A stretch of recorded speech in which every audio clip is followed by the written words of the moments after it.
경계하라, 쉬운 승리를 경계하라라는 제목으로 함께 하나님 말씀을 나누도록 하겠습니다. 얼마 전에 이 포스텍 포항공대의 한세광 교수 팀이 스마트 컨택트 렌즈를 개발했습니다.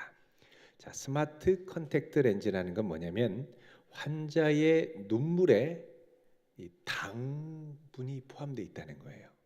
그래서 이 컨택트 렌즈를 끼면 환자의 이 눈물, 막 엉엉 우는 게 아니라 평소에 조금씩 분비되는 이 눈물에 포함된 당 농도를 실시간으로 측정을 해서 혈당이 올라가면, 당뇨 있는 분들 혈당이 올라가면 이 렌즈 표면의 코팅이 자동으로 녹아내리면서 이 당뇨 약을 분비해서 몸 안에 스며들어서 혈당을 낮추게 하는 아주 혁신적인 제품을 개발을 했습니다.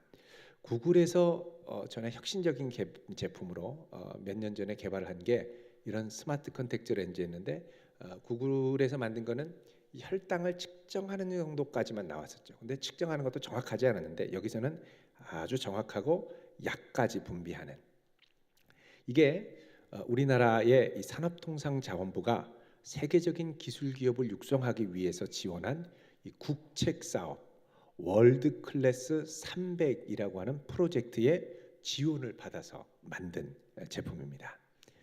그런데 이 렌즈를 개발해 놓고 우리나라에 출시를 하려고 했는데 출시는 불가한 것으로 판명이 났습니다. 왜냐? 우리나라에서는 의사와 대면하지 않은 상태에서 진단과 처방을 받는 것이 불가능하기 때문입니다. 그러니까 약을 투여하려면 자동으로 투여하면 안 되고 약사의 의사의 처방을 받아야 투여가 되는 거예요. 결국 이 기술로 만든 렌즈는 우리나라에서 활용이 불가능한 사장된 기술이 될 가능성이 큽니다. 이런 것을 흔히 규제의 장벽이라고 하죠. 아니, 규제를 좀 풀어주면 좋지 않을까라고 생각을 합니다만 규제를 풀어주는 게 만만치가 않습니다. 중국에서 꼬마 닥터라는 인공지능 로봇이 나왔다고 그러죠. 어플입니다. 어플. 자, 이거를 통해서 AI와 연결이 되면 내가 머리가 갑자기 띵하고 속이 메스꺼워, 그러면 이 AI가 어플을 통해서 몇 가지 증상을 물어봅니다. 그 질문을 하나하나 대답하면 200여 가지 질병에 대해서 94%의 정확도를 갖고 환자를 진단해 준다고 하죠. 근데 이거는 우리나라에서 활용이 불가능합니다. 왜 그럴까요? 의사를 만나야 되기 때문에. 그러니까 규제라는 게 기존에 있던 이들에게 불이익이 가지 않도록 보호 장벽을 치고 보호해주는 긍정적인 기능도 있기도 하지만 때로는 이것이 그 다음으로 나가는 발전에 있어서 걸림돌이 되는 경우가 많이 있다는 거죠. 사실 여러분, 그 규제라는 건 승리를 지키기 위한 쉬운 방법입니다. 이거 해봐, 저거 해봐, 그러면 리스크, 위험 부담이 있지 않습니까? 근데 위험 부담을 지지 않으려면 어떻게 되냐면 하지 마, 이러면 됩니다. 그런데 결국 이런 방법은 시간이 지나면 경쟁에서 도태가 되고 더 이상 기업의 생명력을 지키지 못하게 되죠. 전에 우리나라에서 아이폰이 외국에서 히트를 했다고 할 때 수입을 못하게 한동안 막아왔었습니다. 왜? 규제 때문에. MP3도 아닌 것이, 핸드폰도 아닌 것이, 카메라도 아닌 것이. 근데 이거를 다 되는 이 스마트폰을 가져오면 우리나라 시장이 큰 혼란과 어려움이 있을 것을 알고 핸드폰 업체들이 서로 막고 안 들여오는 거예요. 근데 이게 들어오니까 난리가 났었죠. 덕분에 이제 전 세계적으로 스마트폰이 많이, 우리나라도 그렇고, 발전하는 효과가 있었습니다. 여러분, 가끔씩 우리는 동물을 우리에서 사육하다가 야생으로 방생하는 경우가 있습니다. 예를 들어서 지리산에 반달곰을 풀어놓는다. 근데 조금 지나지 않으면 다시 우리로 돌아오거나 죽는 경우가 있죠. 왜 그렇습니까? 사람 손에 길들여져 있기 때문에, 늘 쉬운 성취와 생존에 익숙해져 있었기 때문입니다. 여러분, 이스라엘 백성들이 하나님한테 받은 사명은 하나님을 신뢰하고 영적 야성을 발휘하는 겁니다. 하나님께서 약속하신 그 약속의 땅 가나안에 비록 아낙 자손과 같이 크고 강대한 자손이 있고 그들이 위협적으로 느껴지더라도 담대히 하나님의 이름을 의지해서 믿음으로 가서 싸워서 그들을 무너뜨리고 승리하도록 하나님이 약속하셨습니다. 그래서 하나님이 약속의 땅 가나안을 줄 때는 약속의 형태로 보증하셨습니다. 이 땅을 너에게 주노라. 그런데 실제로 준 건 아니에요. 그럼 어떻게 갖게 되느냐? 싸워야 갖는 거예요. 그럼 그 힘들고 무섭게 생긴 사람들과 어떻게 싸우느냐? 믿음으로 싸우면 이긴다는 거예요. 그래서 이스라엘의 대부분의 지파들은 믿음으로 싸워서 승리했습니다. 유다 지파가 싸워서 이겼고, 여러분 잘 아는 85세의 할아버지 누가 있습니까? 갈렙 할배. 갈렙 할배가 이 산지를 내게 주소서, 그리고서는 85세 할아버지가 나가서 그 전쟁을 싸워 승리를 했습니다. 여러분 85세에 나가서 싸우려면 여러분 나이가 많이 들으면 좀만 삐끗해도 막 뼈가 부러지기도 쉽고, 그런데 갈렙이 그만큼 근육을 기르고 있었어요. 나이가 드셔도 계속 근육장이 되시기를 축원드립니다. 이거 하셔야 돼. 이거 운동하셔야 돼요. 이거 약해지면 안 돼요. 자꾸 막 알통 나오게 하시고요. 막 하셔야 돼요. 70이 돼도 2두박근, 3두박근이 나올 수 있기를 축원드립니다. 하셔야 돼요. 갈렙처럼 쓰임 받으려면 하셔야 돼요. 여러분 갈렙이 왜 그렇게 힘을 기르고 이게 했느냐? 내가 하나님 앞에 쓰임 받을 날이 아직 끝나지 않았다는, 아직 쓰임 받으려면 계속 해야 된다는 거죠. 여러분 바이올리니스트 정경화 씨 아시죠? 나이가 이제 60 넘은 할매인데 얼마나 현란하게 리사이트를 하지 않습니까? 지금도 눈만 뜨면 바이올린 생각만 한다. 눈만 뜨면 바이올린 생각. 그러니까 자신에게 주어진 이 도전을 절대 회피하거나 쉬운 것으로 여기거나 도망가지 않더라는 거예요. 쉬운 승리에 길들여지지 않기로 선택한다는 것이죠. 여러분 오늘 본문에 나오는 이 단 지파는 이와는 반대로 쉬운 승리에 취해 있던 지파입니다. 민수기 26장 1절 이하를 보면 이제 이스라엘 지파의 수를 쫙 계수해서 나오는데, 그때 제일 많이 계수된 지파가 어디냐면 유다 지파입니다. 76,500명. 유다 지파가 제일 많았어요, 용사가. 그 다음으로 많은 용사를 보유하고 있던 데가 어디냐면 단 지파였습니다. 오늘 본문에 나오는 단 지파 몇 명이냐면 64,400명이었습니다. 나머지는 다 5만 명 전후였거든요. 자, 이렇게 많은 군사가 있었음에도 불구하고 단 지파는 아직까지 약속의 땅을 차지하지 못했습니다. 이 산지를 내게 주소서라고 외칠 믿음의 패기가 없었다는 거예요. 좀만 하다가 이 산지는 내 산지가 아닌 게벼, 그리고 도망가요. 그래서 끊임없이 다른 지파는 다 차지했는데 단 지파만 계속해서 끊임없이 자기 땅을 차지하지 못하고 새 정착지를 찾아서 돌아다녔어요. 그 돌아다니다가 마침내 찾은 곳이 어디냐? 라이스 땅이었습니다. 라이스. 27절 보시면 읽어보겠습니다. 시작. 단 자손이 미가가 만든 것과 그 제사장을 취하여 라이스에 이르러 한가하고 걱정 없이 사는 백성을 만나 칼날로 그들을 치며 그 성읍을 불사르되. 자, 여러분 이 단 자손이 라이스에 이르렀다고 합니다. 여러분 라이스는 어디냐면 지금의 이스라엘 저 북쪽 텔단이라고 하기도 하고 헤브론 산지에서 얼마 떨어지지 않은 아주 비옥하고 조용한 곳입니다. 그런데요, 여기는 원래 하나님이 약속하신 약속의 땅의 경계가 아니었어요. 가나안 땅이 아닙니다. 가나안의 죄악과 싸워 이겨야 할 그런 쟁취해야 할 믿음의 도전의 현장이 아니라는 거예요. 하나님이 허락하시지 않은 곳인데 근데 거기를 가니까 살기가 좋아 보이고 거기에 백성들이 별로 호전적이지 않은 거예요. 그러니까 쉽게 말하면 차지하기 만만한 땅이었던 겁니다. 근데 문제는 여기에 하나님의 약속은 없는 땅이었죠. 이들이 가나안의 죄와 싸워서 정면 돌파하고 정면 충돌해야 되는데 그렇게 하지 않았습니다. 그리고 하나님도 의지해야 되는데 하나님을 전적으로 의지하기 그러니까 어떻게 하냐면 자기 임의대로 이 미가의 집에 있는 사설 제사장, 사이비 제사장이거든요. 그리고 이 미가가 만든 사이비 드라빔, 에봇 이런 것들, 이런 걸 갖고서는 섬겼다는 거지. 8장 4절에 보면 미가가 이러이러하게 나를 대접하고 나를 고용하여 자기의 제사장으로 삼았느니라. 그러자 이 단지파들이 이 사람을 그 제사장으로 고용을 합니다. 자, 그래서 가짜 제사장, 가짜 드라빔, 가짜 에봇, 가짜 우림 둠밈 이런 걸 갖고 와서 이 땅을 보고 공격하자는 거죠.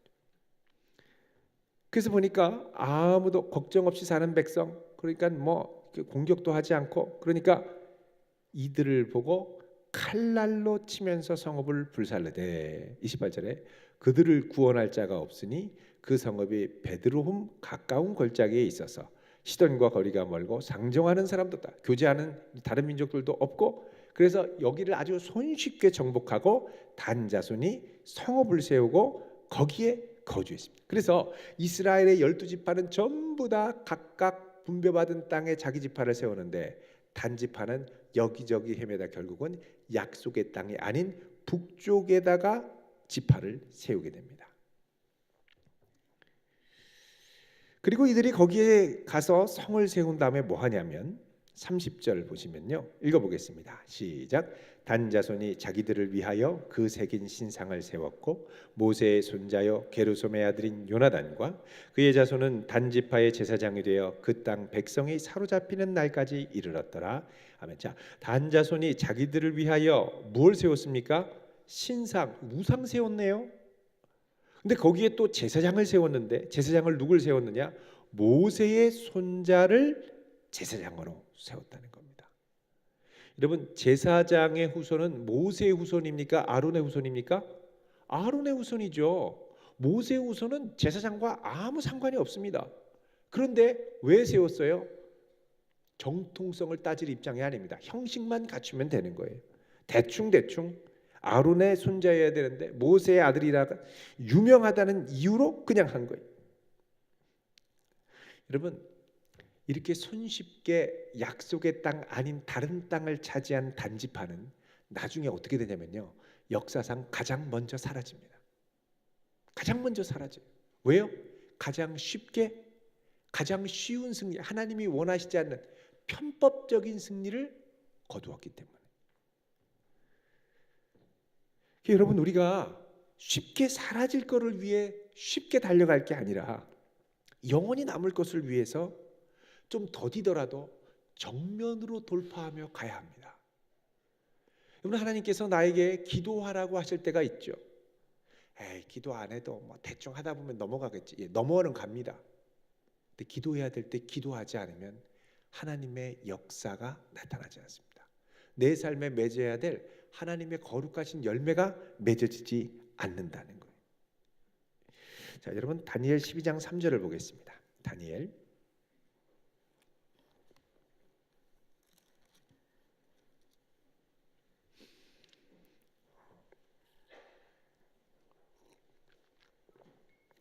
읽어보겠습니다. 시작. 지혜 있는 자는 궁창의 빛과 같이 빛날 것이요 많은 사람을 옳은 대로 돌아오게 하는 자는 별과 같이 영원토록 빛나리라. 아멘. 자, 많은 사람을 옳은 대로 돌아오게 한 자는 뭐와 같이 빛난다고요? 별과 같이.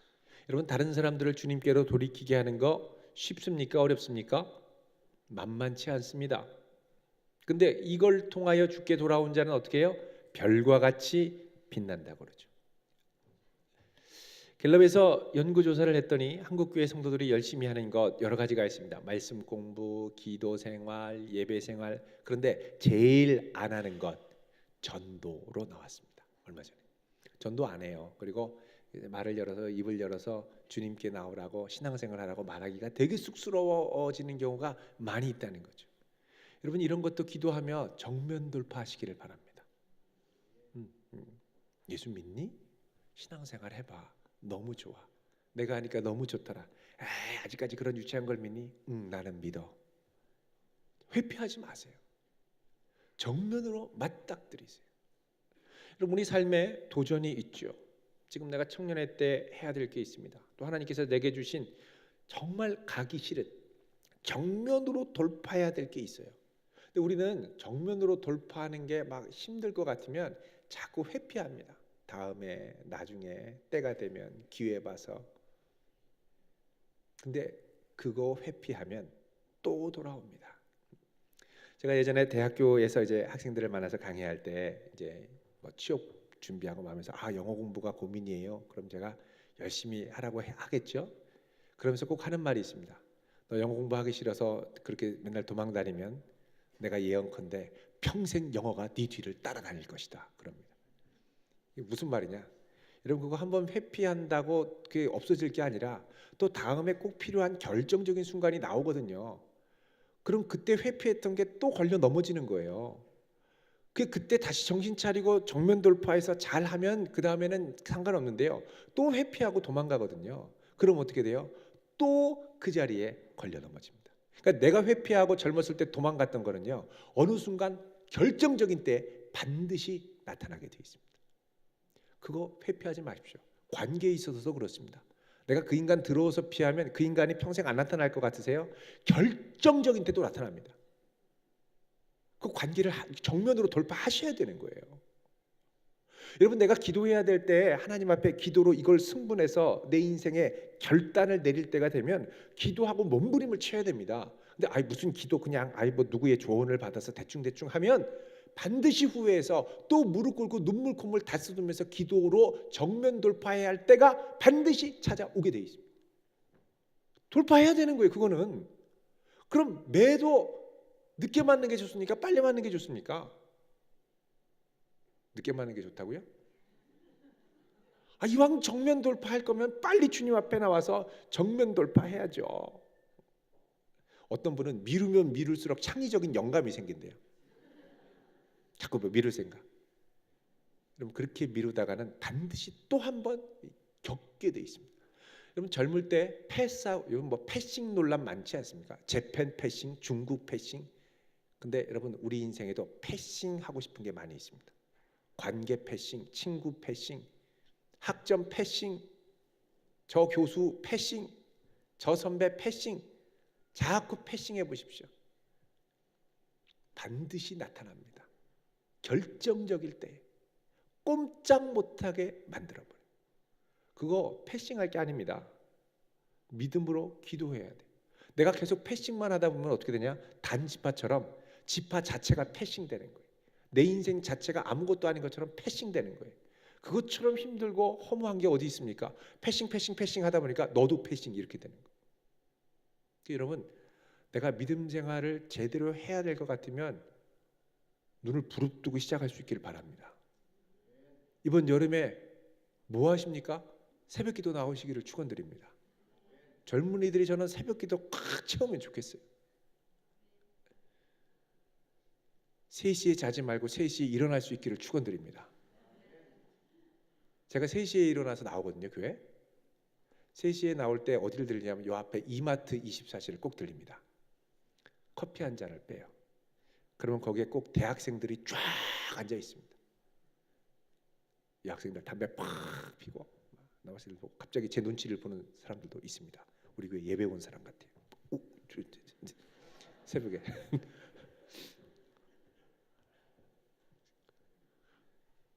저는 새벽에 말씀 묵상하고 기도하러 가고요. 그 친구들은 술 마시고 막 이러다가 이제 비실비실 하는 거 거기서 3시에 만납니다. 3시에. 여러분 자꾸 도망 다니지 마세요. 하나님 앞에 내가 이거 승부내고 결단해야 될 거는 해야 그 다음에 넘어가는 거예요. 근데 그거를 해결하지 않고 자꾸 도망만 다니려고 도망만. 여러분 안 됩니다. 주님 앞에 서서 결단하셔야죠. 쉬운 승리, 쉬운 안정, 쉬운 평강, 거짓 평강입니다. 그럼 평강에는 참 평강, 거짓 평강이 있는데 거짓 평강은 잠시뿐의 평강입니다. 거짓 위안으로 이만하면 괜찮아 조건적인 평강이죠. 근데요 참 평안은 상황과 상관없이 내 마음을 지켜줍니다. 거짓 평안은 상황과 환경이 바뀌면 그 다음에 급속도로 흔들리게 되죠. 참된 평안을 추구해 주길 바랍니다. 여러분 자꾸 도망가려고 하는 거 이제 결단하세요. 결단하고 이제 시작하셔야죠. 언제까지 도망 다니실래요? 언제까지 미루실래요? 이런 결단이 여러분에게 있기를 주의 이름으로 축원드립니다. 기도하겠습니다. 거룩하신 하나님, 단지파가 하나님의 그 귀한 약속을 받고도 순종하기를 패싱하고 기쁨으로 따라가기를 건너뛰고 믿음으로 도전하기를 건너뛰고 편안한 것만 추구하다가 결국 지파의 몰락을 초래하는 것을 저희들이 보았습니다. 구하오니 주여 쉬운 승리를 경계하게 하시고 힘들고 어렵더라도 담대하게 쉬지 않고 이 산지를 내게 주소서. 소망하며 나아갈 수 있는 믿음의 용기와 결단을 우리에게 허락하여 주옵소서. 예수님의 이름으로 기도하옵나이다. 아멘.